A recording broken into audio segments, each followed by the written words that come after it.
Shut up and sit down.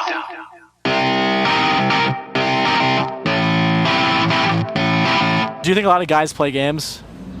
No, because it's like stereotyping, I feel like. Yes, definitely. Yeah. Yeah. It's been known to happen.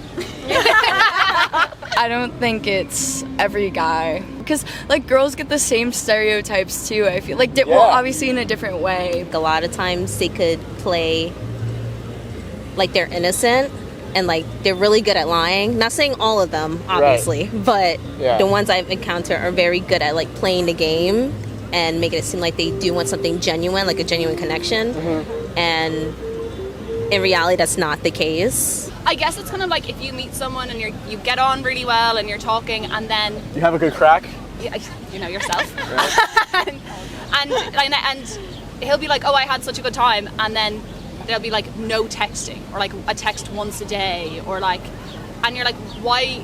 If you didn't have a good time, that's fine, but why are you? Yeah.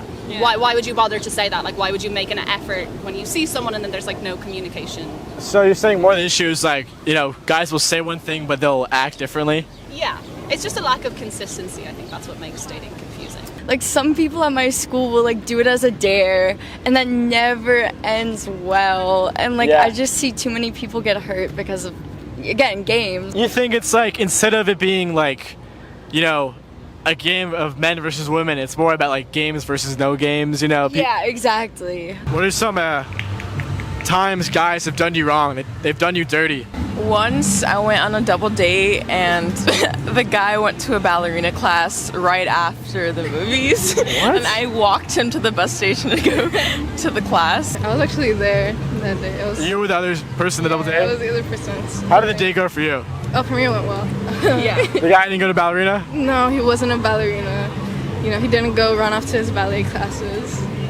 I was hooking up with this guy this year, and every single night I went to his frat, I would see him with a different girl, like every single night. And you know he was like hooking up with this girl? A different girl, I guess? Yeah, like, it's obvious. I mean, his room's right there. Like, you see them go in there and you're just like, shit.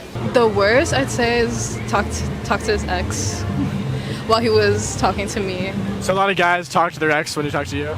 Not a lot. But some guys, yeah, sorry, I'm like...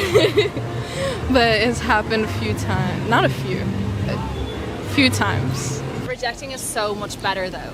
Like if someone was like, "Oh, I'm just not feeling it," that would be so. I'd be like, "Yeah, that's so reasonable." It'd be like a sting, and then you're like a brief sting. But it's when it's the questions that is. I feel like the questions are so much more hurtful. Do you find you're more into uninterested men? Yes. It is like a psychology thing. Like, you want what you can't have, you know? And I think, like, once, like, you get it, I don't know, people just become, like, uninterested. And I think that really plays into the hookup culture. Yeah. If you're like actively trying to distance yourself from someone instead of just being upfront, you're wasting so much like emotional energy on doing that when it's just better just to say what And why would you want someone texting you that you don't want to talk to? Like if you don't want them, and like not in a bad way, like, you know, you may not dislike them as people, but if you don't like them, then just tell them no so they can go find someone they like, and you can go find someone you like. And surely they can't be that hurt. I know. And I think it just saves so much hurt as well, that like if you know that you're just not on the same page as someone, you just have to shut it down.